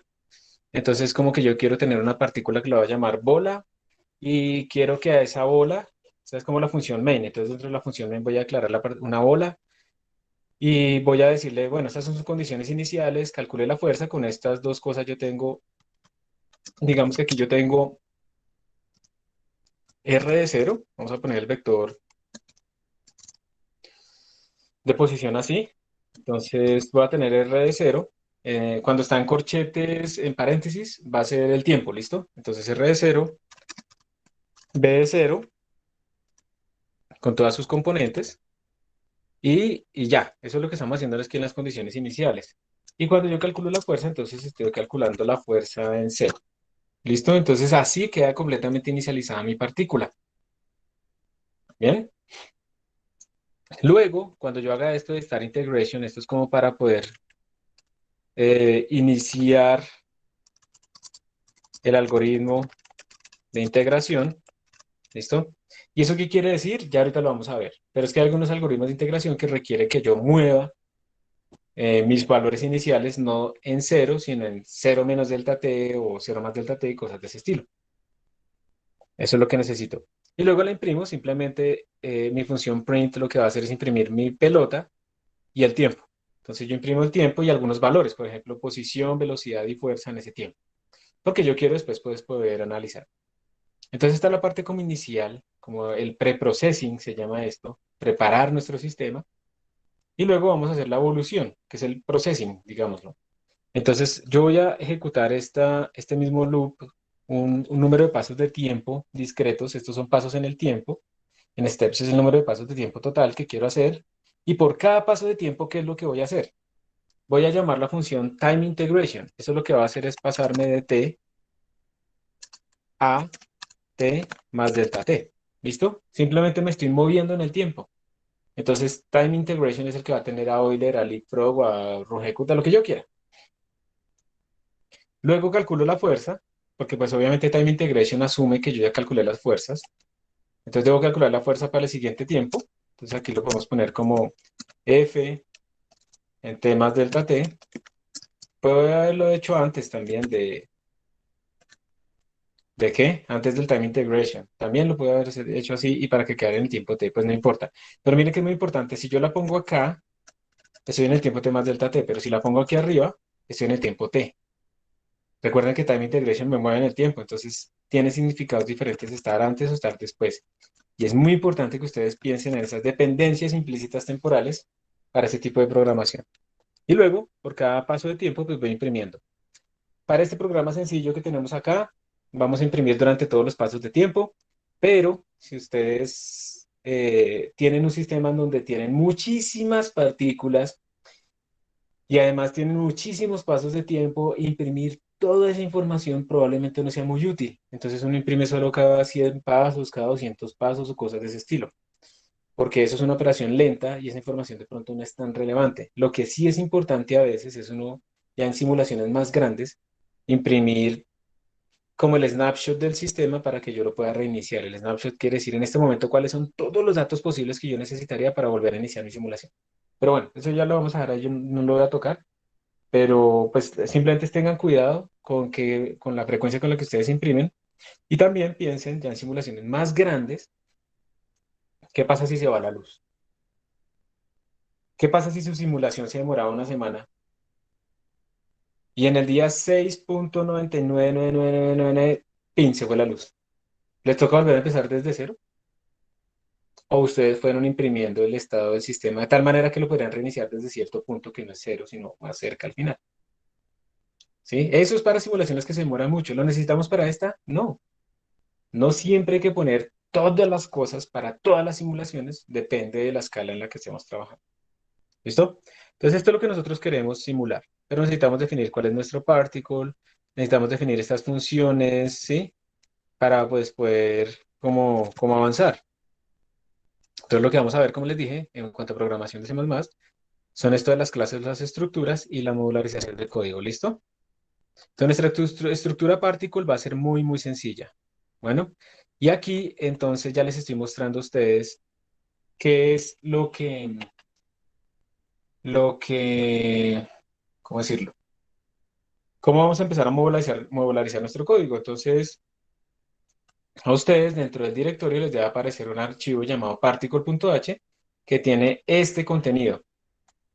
Como es un punto H, yo lo voy a incluir dentro de mis simulaciones usando include. Pero puede pasar que yo a veces haga un include dos veces en dos archivos del mismo archivo. Entonces me queda un include particle e include particle varias veces. Particle.h, perdón. Si yo hago ese include varias veces, yo estoy declarando mi partícula varias veces. ¿Sí? Porque lo que hace un include es simplemente coger los contenidos de un archivo y meternos en el otro. Entonces, si yo hago un include dos veces, entonces este struct particle no sé qué me va a aparecer dos veces y me va a aparecer entonces un error de compilación porque estoy declarando dos veces a struct particle. Para evitar ese tipo de problemas, a veces se utilizan unos if-defs, pero me parece que el más sencillo es simplemente que ustedes escriban esto que está acá, pragma once. Este pragma también es, como pueden ver, como inicia con numeral, también es una directiva de preprocesador, igual que los include. Y lo que le está diciendo al preprocesador es, venga, esto solo lo quiero incluir una vez, para que no haya ese problema. Entonces, para esto es que se necesita el pragma once, por lo que ya estamos modularizando nuestro código. Internamente, entonces, yo le puse el radio, pero el radio en este momento no se necesita, pero bueno, se lo dejamos para no modificar respecto a lo que está ahí. Le ponemos un radio, le ponemos una masa, y miren que estamos colocando como las tres componentes de posición, de velocidad y de fuerza. Podemos también poner algunas funciones internas, pero realmente nosotros en este momento no necesitamos nada más. De hecho, el radio tampoco se necesita, lo podemos dejar como cero. Y miren que estamos colocando además Unos valores iniciales, razonables. Esto es súper importante, así mismo como cuando declarábamos enteros o doubles y le damos un valor inicial que tuviera como un valor por defecto, igual lo debemos hacer acá. O debemos declarar un constructor o un destructor que haga también estas cosas. Bien, como les decía, si queremos utilizar una clase, pues entonces con una clase es lo mismo, pero tenemos que poner aquí un public. Entonces en vez de struct ponemos class, pero aquí tenemos que poner un public para que todas sean como con la misma interfaz de la estructura. Si uno es bien puritano, uno quisiera que nadie pudiera acceder a estos elementos internos y no sé qué, pero por ahora nos vamos a facilitar la vida dejando todo público y ya está. Entonces, por favor, revisen ustedes que el archivo particle.h pues tiene estos contenidos. ¿Sí? ¿Me dan ganas? Sí, antes de seguir, mostrarles, esto no lo vamos a utilizar mucho más en esta situación, pero mostrarles cómo sería un constructor. ¿Listo? Entonces, ¿cómo se declara un constructor? Pero antes de seguir, ¿me confirman por favor que particle.h pues precisamente tiene este contenido? Sí les sale lo mismo a ustedes, ¿cierto? Sí, Sí, profe. profe. Listo, gracias. ¿Cómo se declararía un constructor? Entonces, para declarar un constructor como es una función toda especial que no retorna nada, yo no quiero que me retorne nada, pero precisamente un constructor ni siquiera retorna void. Se llama igual que la estructura. ¿Listo? Esto es un constructor, se llama igual que la estructura, y ustedes pueden decirle que reciba o no reciba cosas. ¿Listo? Entonces, por ejemplo, en este caso, yo le estoy diciendo que es algo que no recibe nada, y pues obviamente no retorna nada, y así he declarado el constructor por defecto. Pero yo puedo declarar muchos más constructores. Entonces puedo declarar uno que reciba una masa, ¿sí? Y entonces que le asigne este valor a la masa. Entonces si yo después creo una partícula por acá abajo en la función main y le pongo así, no se está llamando al constructor por defecto, que es este, sino que se está llamando a este otro constructor. Y las implementaciones pues van a tener que estar en otro archivo, ya ahorita les muestro cómo es. Pero eso sería la forma de declarar constructores. ¿Y saben cómo se declaran destructores? Un destructor si no puede recibir nada y se declara de esta manera. Se le pone una tilde al inicio, que es como una negación de la partícula. Entonces también es una función interna, ¿listo? También es una función interna y ahí uno pone las cosas que uno quiere que haga. Pues digamos que esta estructura no necesita absolutamente nada más, porque esta estructura pues tiene puros datos primitivos, pero si tuviera un arreglo primitivo que hicimos un new, entonces el destructor tendrá que tener un delete adentro. Y con eso estamos manejando propiamente la memoria. Esta es la forma, esta es la forma en la que nosotros podemos utilizar constructores y destructores. Con un argumento, ¿sí? Y pues bueno, simplemente les voy a mostrar cómo sería la implementación. Entonces, si yo quiero, aunque eso debería ser en un archivo particle.cpp, si yo quiero hacer la implementación de mi destructor, yo tendría que escribir esto así, el destructor por defecto. Y esto es una función. Entonces, yo simplemente llego y escribo acá lo que yo quiera, que haga mi función. O sea, aquí realmente no tenemos que hacer mucho más. Entonces yo podría, por ejemplo, decirle, yo quiero que el radio por defecto sea 1, ¿sí? Y esto quiere decir que internamente cuando se cree esta partícula, cualquier partícula, cada partícula cuando se cree va a hacer que su radio valga 1, ¿sí? Eso es simplemente lo que estamos haciendo acá. Podemos hacer el new si tenemos que tener una memoria, entonces new, double, no sé qué cosas, ¿sí? Toda esa sintaxis, todo lo que necesitemos para crear nuestro elemento se hace acá. Pero hay un problema.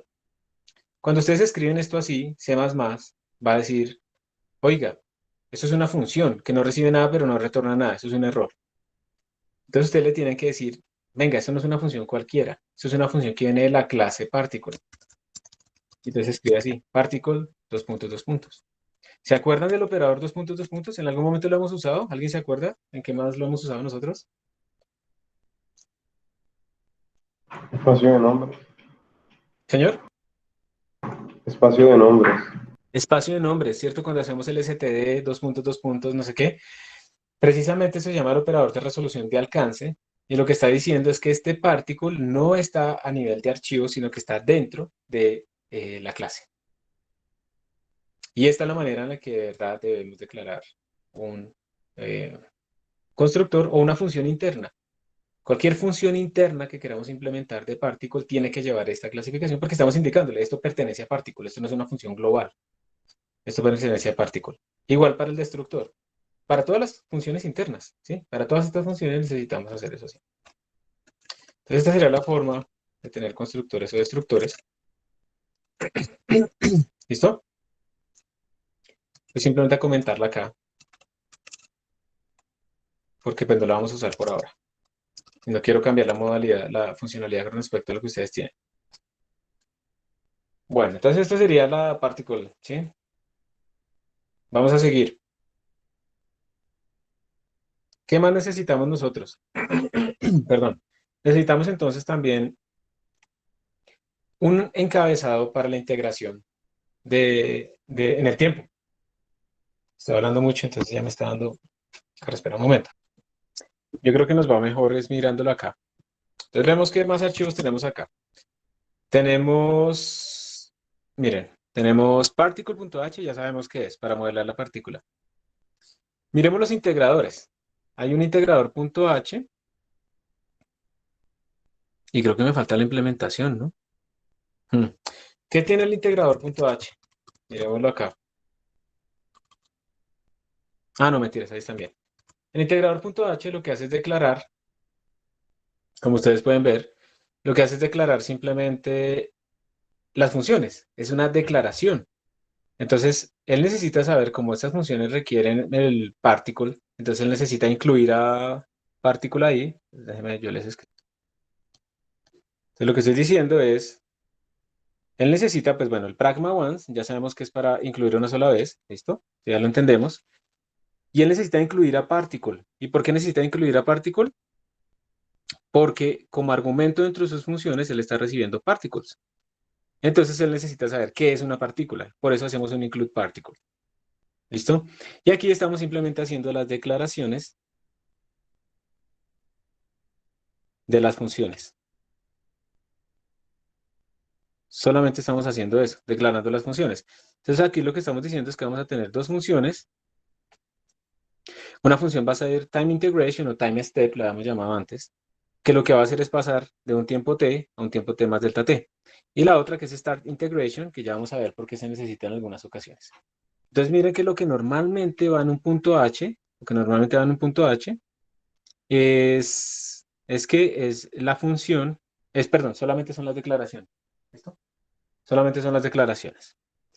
Bien, ahora bien, vamos a utilizar la forma de integración más básica posible, que es x igual a x más b por dt, y la nueva velocidad va a ser igual a la velocidad que tenía más la aceleración por dt. A eso se le llama el algoritmo de Euler. Entonces, les pido por favor que vayan y revisen dentro de esos archivos que tenemos ahí escritos, pero no quiero que... Déjenme un momento agrando esto acá. Ah, no, se me va. Vayan y revisen uno que se llama Time Integration Euler y revisen precisamente cómo sería esta implementación. Esto es lo único que vamos a hacer en este momento, se los dejo ahí mostrándoles. Y ustedes vayan y revisen ahí precisamente qué es cómo se implementaría. Y ya lo vamos a discutir. Voy a dejarles un poquito de ruido en este momento, lo siento. Que tengo que hacer una cosa con la niña. Un momentico.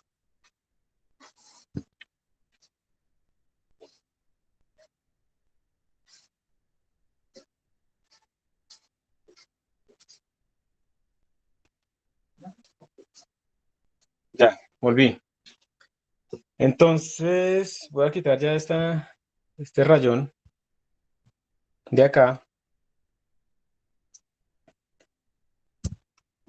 Y como ustedes pueden ver, entonces ahí tenemos varios integradores. Entonces hay uno que se llama Euler, integrator Euler.cpp, que implementa de esta manera nuestra integración. Entonces, ahí no se necesita arrancar. ¿Y qué es eso de arrancar? Entonces, ahora sí lo vamos a entender. Voy a hacerlo acá otra vez. Entonces, miren, nosotros habíamos dicho, yo les había dicho a ustedes, que en el algoritmo de Euler, lo único que uno hace, realmente lo dije incompleto, es escribir como el x nuevo va a ser igual al x que tenía más la velocidad que tenía en el tiempo t por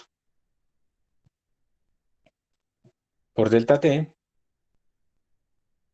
más la aceleración, que es la fuerza sobre la masa, por delta t al cuadrado y todo esto sobre 2. ¿Sí o no? Eso es como la expansión de Taylor, del x alrededor de t con parámetro de expansión delta t.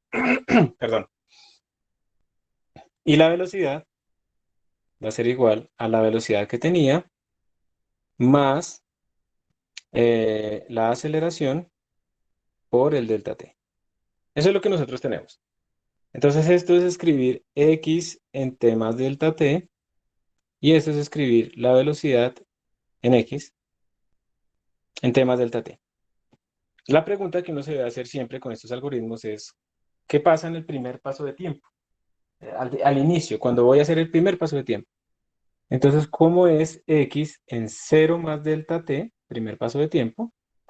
Y esto me daría que sería x de 0 más la velocidad en 0 por delta t más la fuerza en 0 sobre la masa por delta t al cuadrado sobre 2.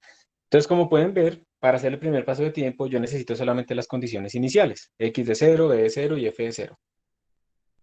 Y por lo tanto, pues ahí no hay ningún problema. Y para la velocidad, miremos, la velocidad en 0 más delta t va a ser igual a la velocidad en 0 más la fuerza en 0 por delta t sobre la masa. Entonces miren que esto implica que para hacer el primer paso de tiempo yo no tengo que hacer nada especial. ¿Listo? Entonces por eso es que esta función, start integration, no tiene que hacer nada. Es vacía, no tiene que hacer absolutamente nada. Ya vamos a ver en otro algoritmo de integración, que es el de Leapfrog. En ese algoritmo de integración hay que hacer algo diferente. ¿Listo?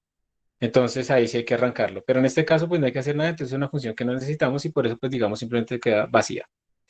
Y observen que para hacer el algoritmo de Euler en cada eje, pues aquí está escrito, miren, nuevo x igual al x que tenía más bx por dt más fx por delta t al cuadrado sobre 2 sobre la masa. Y eso lo estamos aplicando para cada una de las componentes, y y z. E igual estamos haciendo para la velocidad. Una cosa muy importante, y es un error que de pronto a veces ocurre, es que yo no puedo hacer esto, miren, así fue como yo lo implementé, como está en esta forma de arriba. ¿Qué pasará si yo lo implemento al revés? Si yo primero calculo la velocidad y luego calculo la posición. ¿Pasa o no pasa algo? Pues, o sea, son los mismos enunciados, ¿no? Pero ¿será que esto tiene un impacto? ¿Ustedes qué dicen? Fue lo Sí, mismo. porque sí cambia porque o sea, la velocidad ya no es, digamos, para calcular la posición en cero, no, para calcular la posición en delta t, o sea, en el primer salto, pongamos, necesitaba la velocidad en cero. Pero si lo Ajá, hace al revés, entonces la velocidad que ahora que va a usar sería la velocidad en delta t, no la velocidad en cero. muy bien. O sea, digamos que eso es básicamente acá yo necesito la velocidad en el tiempo t.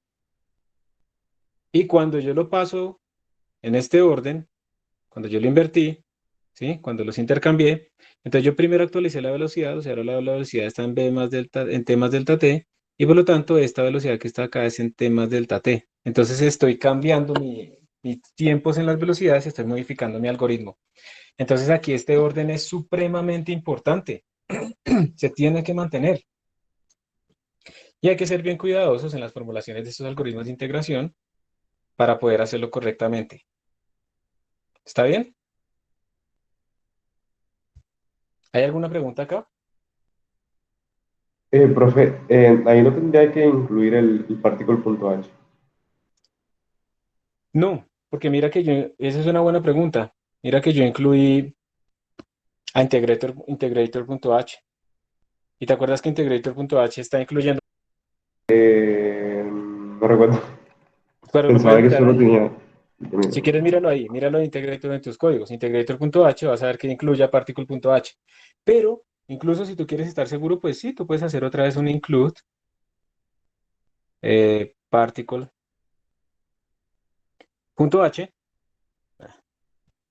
No, sí, sí, no lo había visto. Eso, pero igual tú lo puedes hacer si quieres ser más explícito.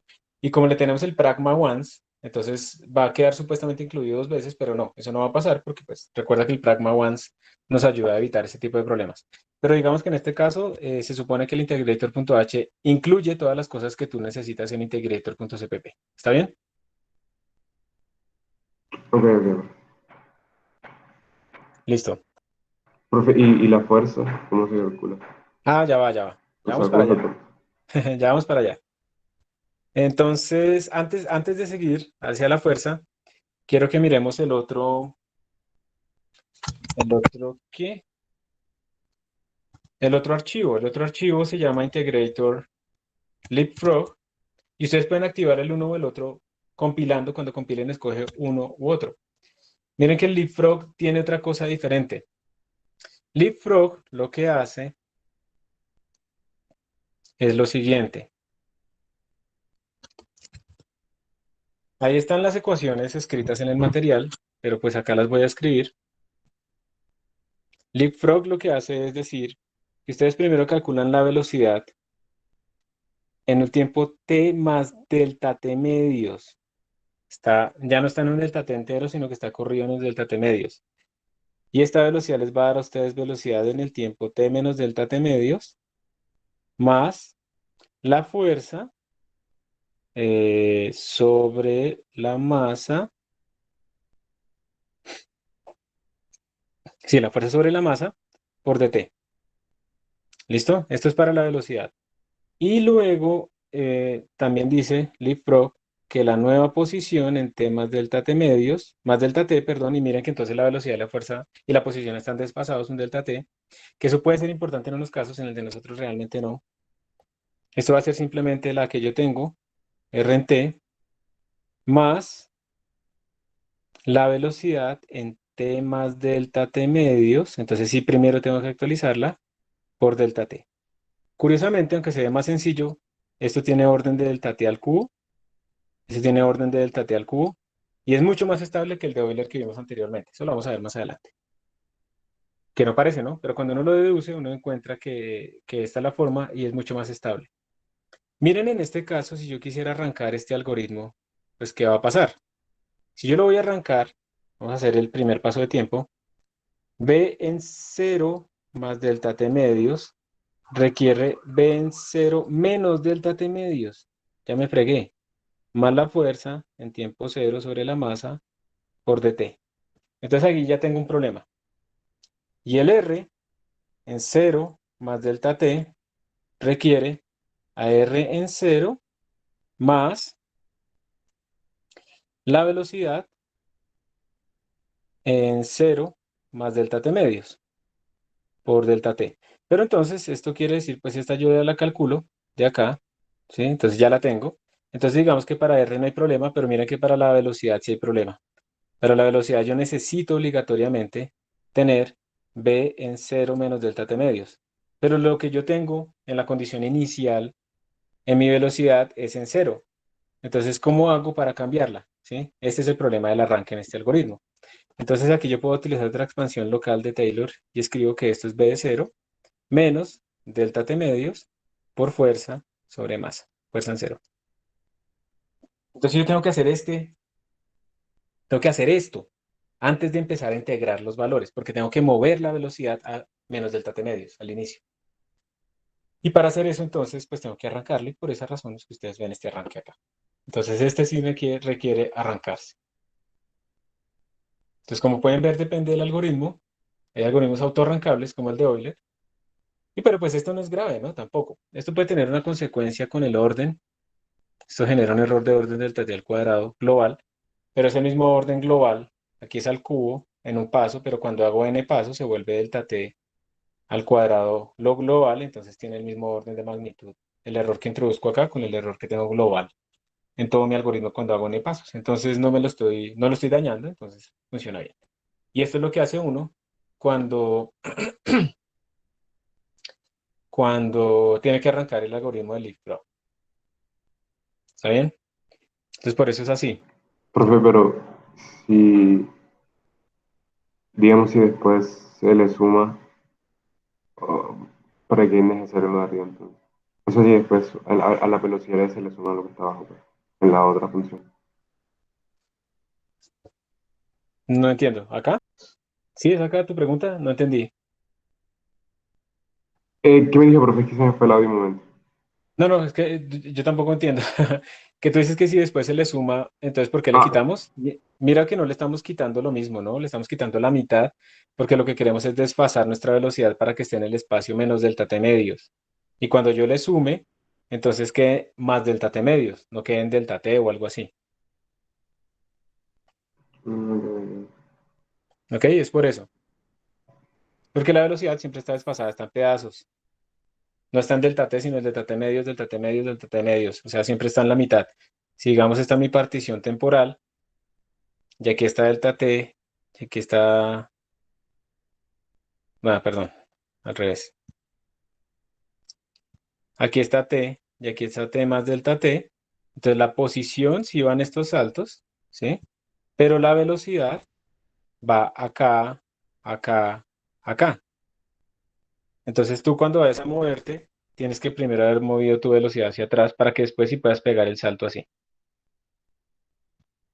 ¿Listo? no, sí, sí, ya. Ok.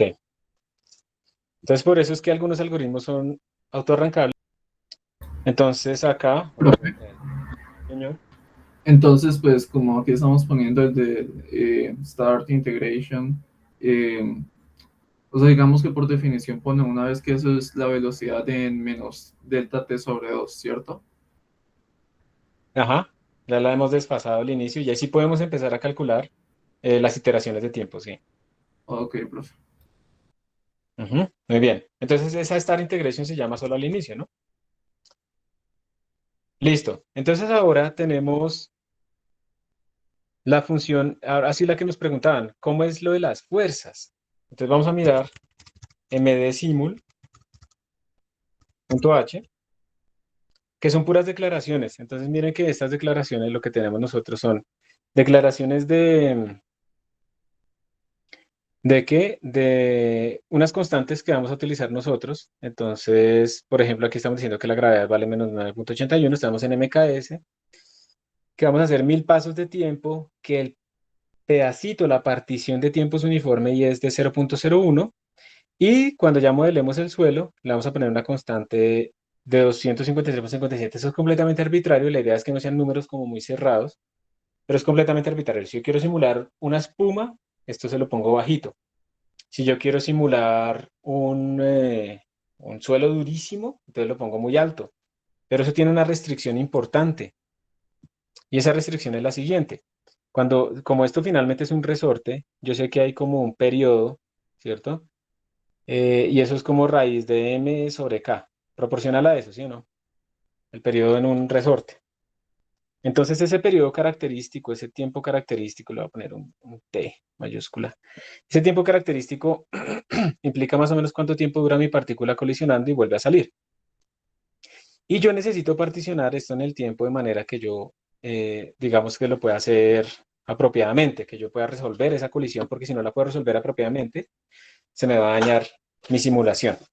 Eso quiere decir entonces que el delta t más o menos tiene que ser del orden de t sobre 100 o t sobre 50, y por lo tanto sería como más o menos del orden de raíz de m sobre k y todo esto sobre 100.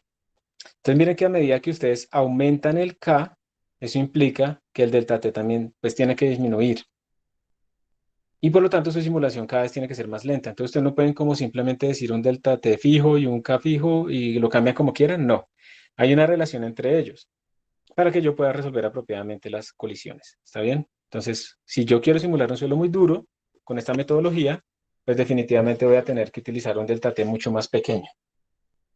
En esta metodología de soft particles se llaman, porque las partículas son como suaves, como que se pueden estrellar entre ellas, aunque de todas maneras pues uno no va a ver eso, como que se deforman demasiado. Pero esa es la idea en estos casos y esta es la restricción que hay que tener en cuenta. Y pues tenemos nuestras funciones de initial conditions, el de calcular la fuerza y el de imprimir la partícula. Son puras funciones, no estamos haciendo más objetos. El único objeto realmente acá después es la partícula y ya. Entonces miremos la implementación, Profe, señor. disculpe, tenía que el tiempo era proporcional a la raíz de m sobre k. Sí, lo puse bien, sí, sí, señor. El periodo. Eso, el periodo. Ok. Ah, no, mentira, ni siquiera va con raíz, ¿no? ¿O sí? No, mentira, sí, sí va con raíz. Sí, señor, sí, yo puse eso. ¿Por qué? No, no, no, simplemente era para confirmar. Sí, o sea, omega cuadrado es raíz de k. Omega es raíz de k sobre m. Entonces el periodo, que es el inverso, es raíz de m sobre k. Ujú. Ok, profe. Listo. Profe, Sí, eh, y ahí nos faltaría el pragma once. sí, sí, señor. Es una buena costumbre tenerlo siempre en todos los puntos H. Entonces sí. Y miren que aquí están entonces nuestras condiciones iniciales, nuestra cálculo de fuerza y nuestro imprimir partícula. Como ustedes pueden observar, pues realmente no estamos haciendo algo muy avanzado. Estamos colocando unas condiciones iniciales como pues arbitrarias, ¿no? Le ponemos como una altura y una velocidad en el eje X. O sea, queremos que esté como aquí, digamos que este es el suelo, entonces queremos que haga así. ¿Listo? Le ponemos un radio arbitrario y le ponemos una masa arbitraria. Por ahora esto no interesa, tiene que ser valores simplemente razonables, pero pues en una simulación real entonces uno ya dice, no, la densidad es tal, entonces dependiendo del radio, entonces si es circular, entonces, bueno, esférico, entonces la masa debe ser esta, etcétera, ¿sí? Pero por ahora pues son simplemente unas constantes que estamos colocando razonables y ya. Y el cálculo de la fuerza, como ahora solamente estamos simulando caída libre, pues es muy sencillo. O sea, lo único que hacen es calcular, primero resetear la fuerza, porque no nos podemos quedar con la fuerza del paso anterior, tenemos que calcular la fuerza en este paso, en este momento, entonces la reseteamos, que eso es lo que estamos haciendo acá, estamos poniéndole cero a todos los valores de la fuerza, y luego les vamos a añadir la fuerza, la única fuerza que existe en este momento, que es m por g, entonces esa va a actuar, entonces claramente los ejes que escogimos fueron, esto es y y esto es x, entonces z va saliendo, ¿sí o no? Si pusiéramos un z. Entonces la fuerza solamente va a actuar, la fuerza de gravedad solamente va a actuar en el eje y hacia abajo. Ese hacia abajo, recuerden que G lo habíamos puesto como los 9,81, entonces el menos está ahí metido. Y lo que le decimos es un fuerza, súmese esta cosa. O sea, primero la reseteamos y después le empezamos a sumar fuerzas. Si queremos más fuerzas, vamos metiendo más términos y más términos aquí dentro de la función de fuerza y los vamos sumando, sumando, sumando para calcular la fuerza total. Así como ustedes calculan sumatoria de fuerzas netas, ¿no? O sea, la fuerza neta es igual pues es a la sumatoria de todas las fuerzas y esto sí es igual a la masa por la aceleración. En este caso solo hay una fuerza, entonces pues no se ve la utilidad de por qué más igual, pero cuando tengamos más fuerza se va a ver la utilidad del más igual.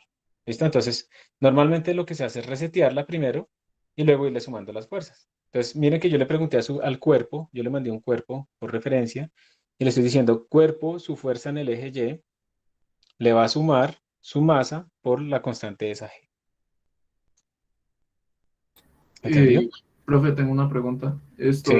es únicamente lo suma una vez o sea, o por cada delta t que pasa le Por vuelvas? cada delta t que pasa, lo vuelve a hacer, porque entonces tú, cada vez que pasa un delta t, cada vez que haces una iteración en el loop, tú llamas a esta función compute force, ¿sí o no?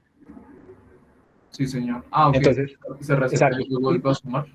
exacto, lo vuelve a sumar. Por eso es que es importante resetearlo, porque tú la llamas cada vez y lo vuelve a sumar. Claro, tú ustedes podrían decir, pero como esto es una fuerza constante, entonces yo debería dejarla como una constante fija. Se puede hacer, pero para este momento, digamos, eso es una optimización, pero podríamos pensar que en este momento no tiene casi impacto, ¿sí?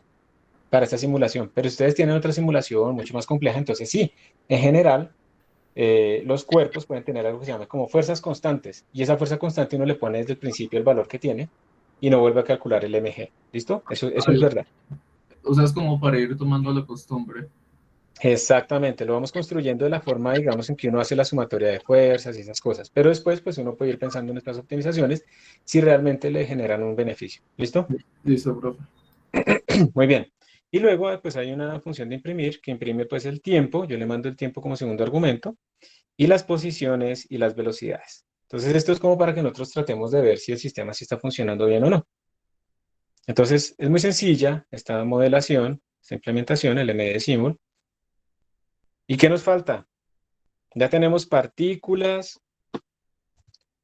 ya tenemos, a ver, tenemos partículas, tenemos la simulación como tal, tenemos el integrador y pues nos falta la función main, ¿sí o no? Entonces MD main, MD es de Molecular Dynamics.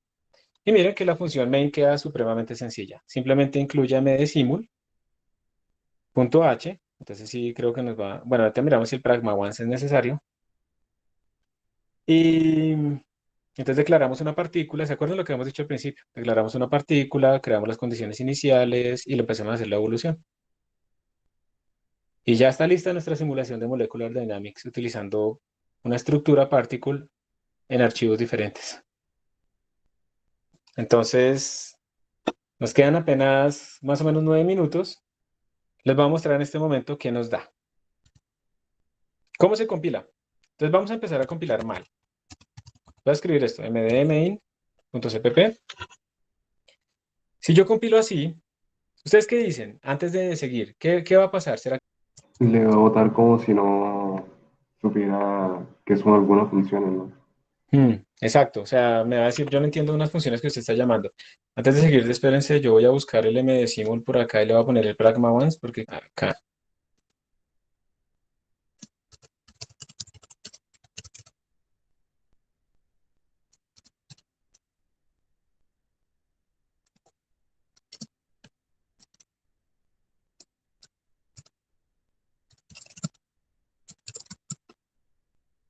Listo.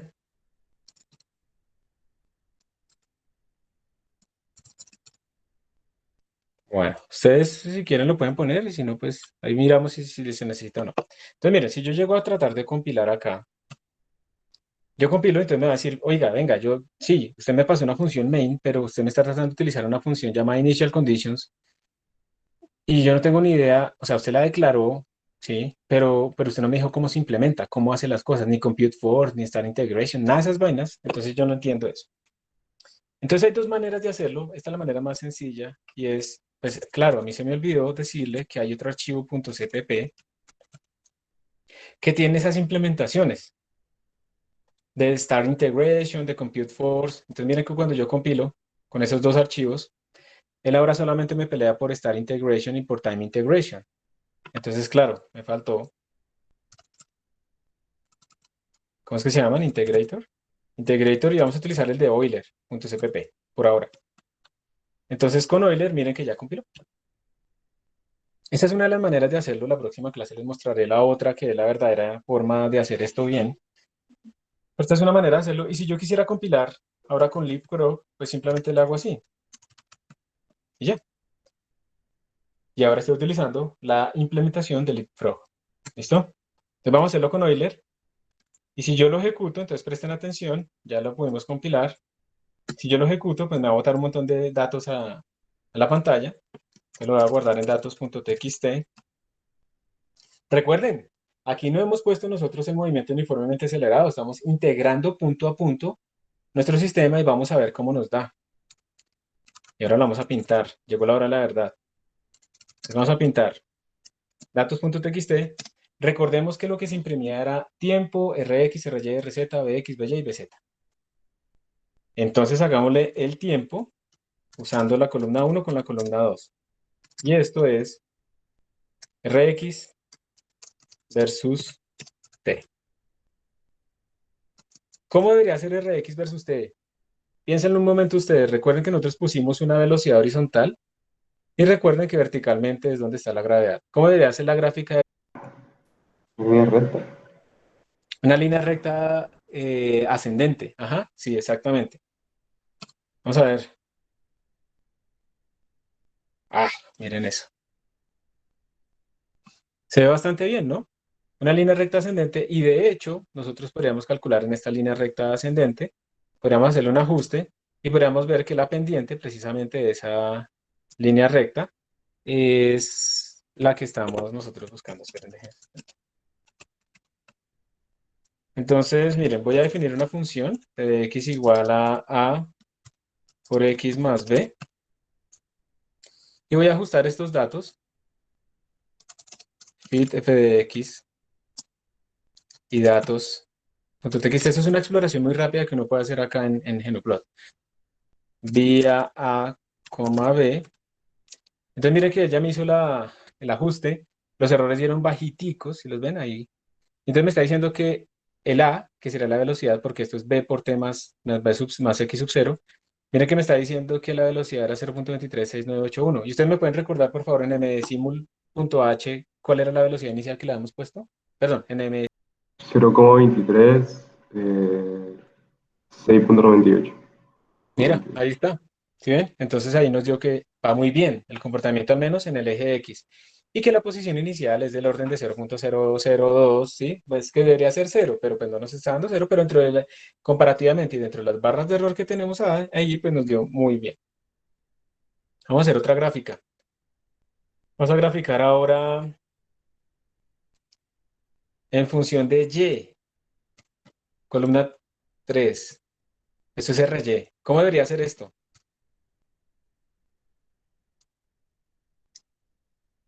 ¿Cómo debería ser la posición vertical en función del tiempo? Es una Una curva. parábola. Una parábola, específicamente una parábola. Ajá. Entonces ahí está nuestra parábola. ¿Listo? Y de nuevo, pues podemos también hacer un ajuste para estar seguros. Entonces podemos decir, vamos a hacer otra función. G de X igual a, bueno, voy a dañar los otros. Voy a ponerlo más mayúscula. A por X, opa, más B por X más C. Listo. Y ahora vamos a hacer un ajuste. Fit G de X datos txt, pero tengo que decirle que es usando la columna 1 con la 3, vía A, B, C. ¿Qué esperamos que nos dé? ¿Qué esperan ustedes que les dé esos parámetros? ¿Qué valores? A igual a qué, B igual a qué y C igual a qué. De acuerdo a esas condiciones iniciales. Dice Santiago, A debe ser la mitad de G. Negativo, ¿cierto? Sí. Y B, la velocidad inicial, el B mayúscula, ¿no? B la velocidad inicial y el C deberá ser la altura inicial. Vamos a ver, ahí lo corrimos. Miren, los errores dieron supremamente bajos. Y entonces miren que A precisamente es más o menos la mitad de G, menos 9.81 sobre 2.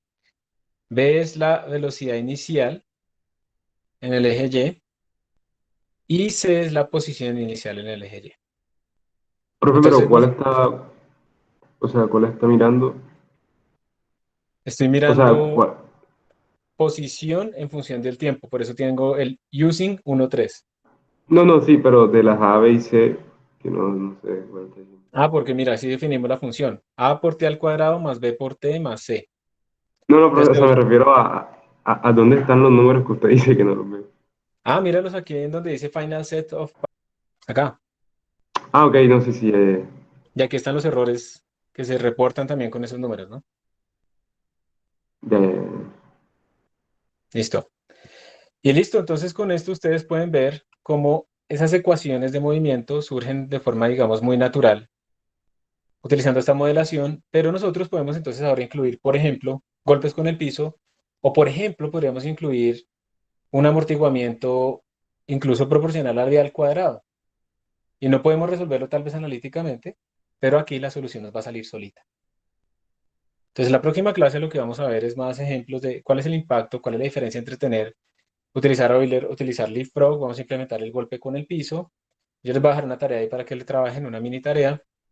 Y vamos a seguir tratando de ampliar esta modelación hasta donde lleguemos. ¿Listo?